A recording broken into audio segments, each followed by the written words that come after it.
El milagro mexicano. A partir de 1940, en México se inició una etapa llamada el milagro mexicano. Esta etapa se caracterizó por ser de un crecimiento sostenido y fue el cambio hacia la formación de una nación moderna e industrializada. El milagro mexicano termina en 1970 y se refiere a lo que en la economía se llama el desarrollo estabilizador. Las bases de este modelo radican en buscar la estabilidad económica para lograr un desarrollo continuo.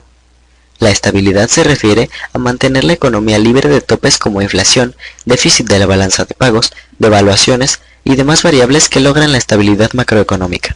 El milagro mexicano ha llegado a ser el tópico de la burguesía del país y a la vez el ejemplar escaparate para la exhibición de mercancías sociales, políticas y culturales del imperialismo norteamericano en Latinoamérica.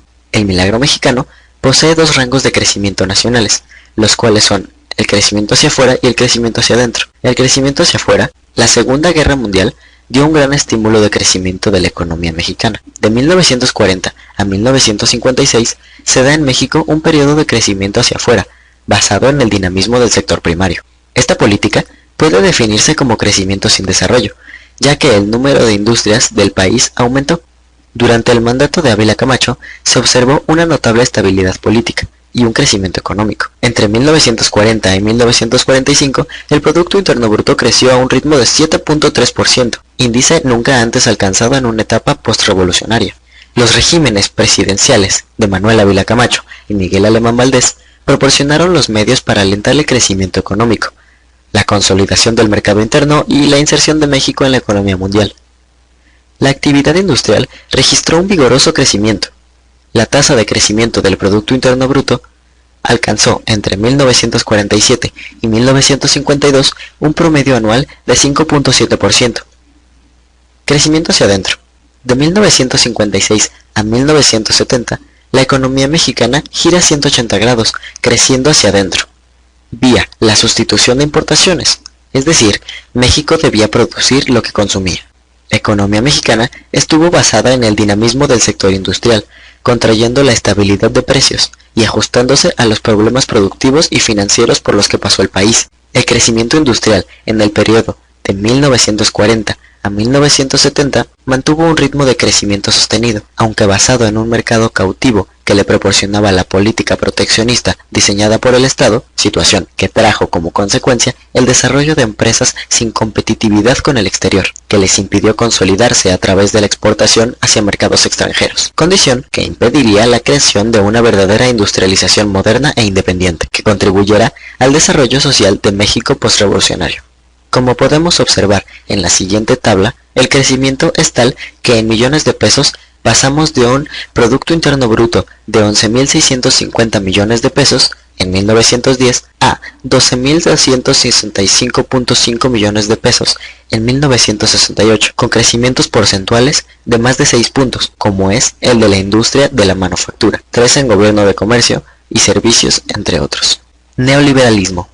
El neoliberalismo económico es una corriente que se basa en el liberalismo, el cual surgió en la segunda mitad del siglo XIX. Su principal representante es Adam Smith, quien, en 1776, presenta 3 principios fundamentales del liberalismo económico, los cuales son libertad personal, propiedad privada e iniciativa y propiedad privada de empresas. Asimismo, también se decía que cada capitalista al buscar su propio beneficio buscaba el de los demás, y que la economía tenía un orden natural, por lo cual no requería la intervención del Estado. En 1929 fue la crisis capitalista, y 7 años después, John Maynard Keynes critica las ideas de Smith. Estas ideas se les conoce como keynesianismo, aunque este fue refutado por diversos autores, los cuales se oponían a la intervención del Estado en la economía, ya que tenían efectos negativos en la sociedad. Es ahí cuando surge una nueva corriente de pensamiento económico, el cual se opone a la intervención del Estado en la economía. Este es llamado neoliberalismo económico, y su principal propuesta dice que el mercado libre es el único mecanismo que asegura la mejor asignación de recursos en la economía, y por ende, promueve el crecimiento económico. En México se habla por primera vez del neoliberalismo a partir del sexenio de Miguel de la Madrid, continúa con Carlos Salinas de Gortari y posteriormente con Ernesto Zedillo. Esta corriente predomina por los círculos gubernamentales y se aplica en forma puntual y rigurosa en el país, es decir, el modelo económico neoliberal se manifiesta en la política económica neoliberal a la mexicana. El neoliberalismo económico que se aplica en México tiene varias características, entre las que destacan impuesto por el exterior y en especial por el Fondo Monetario Internacional. Es centralizado porque el gobierno no toma en cuenta las necesidades y características económicas de las diversas regiones y estados del país. Favorece a los grandes capitales externos y a los grandes inversionistas nacionales. Se basa en la apertura comercial indiscriminada en exceso del capital externo y en especial de la inversión extranjera. Es injusto porque favorece a los grupos e individuos económicamente más poderosos, entre otros. Relación del neoliberalismo con la actualidad. El neoliberalismo comprende los últimos 5 sexenios. Los primeros 3 son de extracción priista, los últimos 2 del conservador Partido de Acción Nacional. El PRI, al adoptar el esquema neoliberal, hace que los gobernantes priistas traicionen los ideales de justicia social, libertad y democracia por los que lucharon y murieron miles de hombres y mujeres en la revolución. Termina el Estado benefactor dando origen al Estado empresarial y globalizador. Miguel de la Madrid Hurtado asumió la presidencia de la República en medio de un ambiente social difícil, provocado por la fuerte crisis económica de 1982, la cual le fue dejada por su antecesora en el cargo, pero fue este gobernante el que inauguró el modelo económico neoliberal. Es una teoría económica e ideológica en la cual el Estado no puede intervenir en la economía, y es por ello que empezó a liquidar o vender empresas que estaban en sus manos. Se presentó la globalización de la economía como la única opción para generar riqueza y lograr la prosperidad de la nación. Miguel de la Madrid Hurtado no se atrevió a reprivatizar los bancos, pero sí regresó a los exbanqueros de las casas de bolsa que controlaban las instituciones de crédito. En 1985, los problemas del país se vieron agravados por los desastrosos sismos de septiembre y por la continua baja de los precios del petróleo en el mercado mundial.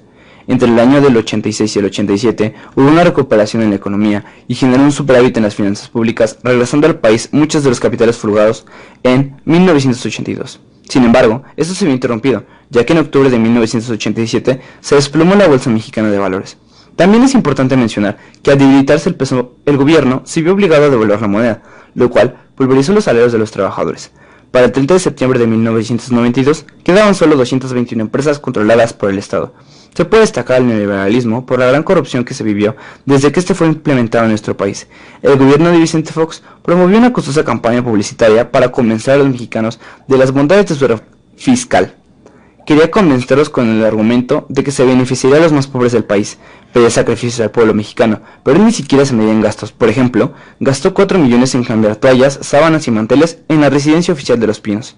En el año del 2002, la PGR dio a conocer un supuesto desvío de fondos de Pemex a la campaña de Francisco Labastida, ex candidato presidencial. Según el Banco Mundial, de 1989 a 1998, el número de personas pobres en México se incrementó de 19 a 26.3 millones, y el número de personas que vivían en pobreza extrema pasó de 5.2 a 9.5 millones, aunque este problema se incrementó brutalmente en el 2001, ya que la misma fuente calculó que el 58% de la población total de México se encuentra sumida en la pobreza. El Partido Nacional Revolucionario, antecedente del PRI, siempre estuvo sometido a la voluntad presidencial, aprobando iniciativas, aunque estas fueran impopulares y nocivas para la nación. Se caracterizó por las prácticas antidemocráticas, por la corrupción de sus militantes y sus fraudes electorales. En su sistema autoritario no había lugar para la oposición. Todo estaba permitido para los hombres del sistema, incluso el enriquecimiento, la corrupción y la impunidad, siempre y cuando mantuvieran su fidelidad y disciplina partidista. El neoliberalismo terminó con lo que quedaba de la Revolución Mexicana, al modificar el marco jurídico a fines de 1991. En este año, un congreso parlamentario realizó cambios a artículos esenciales de la Constitución, como el 327 y 130. Esos cambios se hicieron para adecuar las leyes al marco del libre mercado. Así, la revolución dejó de existir no solamente en hechos, sino también en el papel. Conclusiones. El Estado postrevolucionario buscó la justicia social a través de un Estado fuerte y benefactor, que controla y regula los procesos económicos para repartir la riqueza de una manera más equitativa. Por otro lado, los neoliberales agudizaron la concentración de la riqueza en unas cuantas manos, en prejuicio de una mayoría que se mantiene en niveles de pobreza e incrementando la deuda interna y externa. La aplicación de la política neoliberal implicó la entrada de México al mercado mundial.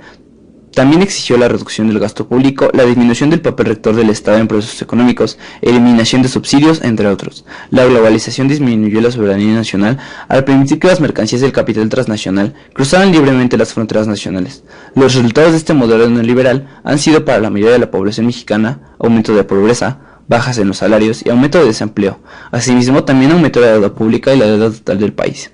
El bienestar para la familia prometido por Zedillo en la campaña presidencial de 1994 quedó solo en una frase retórica. El bienestar solo lograron unos cuantos empresarios ligados al poder.